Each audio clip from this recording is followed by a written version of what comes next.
Peoples party 2007 खां हर चूंडुनि में अदालत सुधारनि खे लागू करण जी मंशूर सां हिसो वरितो आहे। चेयरमैन बिलावल भुट्टो ज़रदारी जो चवणु आहे। 2006 जे मीसाक जमहूरियत में वफ़ाक़ी आईनी अदालत जो ज़िक्र आहे। पीपी चेयरमैन बिलावल भुट्टो ज़रदारी जो चवणु आहे। पीपीए जे 2013 ऐं 2024 जी चूंड मंशूर में बि वफ़ाक़ी आईनी अदालत जो ज़िक्र आहे। अॼु जा केतिरा ई मुख़ालिफ़ माज़ी में वफ़ाक़ी आईनी अदालत जी हिमायत करे चुका आहिनि। इहो चवणु आहे पीपी चेयरमैन जो।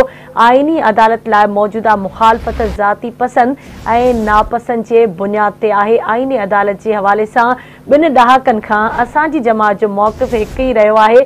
PP chairman Bilawal Bhutto Zardari Twitter ते पैगाम जारी कयो आहे। पीपी 2007 खां हर चूंड में अदालती सुधारनि खे लागू करण जे मंशूर सां हिसो वरितो। पीपी चेयरमैन बिलावल भुट्टो ज़रदारी जो चवणु आहे 2006 जे मीसाक जमहूरियत में वफ़ाक़ी आईनी अदालत जो ज़िक्र आहे। पीपीए जे 2013 ऐं 2024 जे चूंड मंशूर में बि वफ़ाक़ी आईनी अदालत जो ज़िक्र आहे।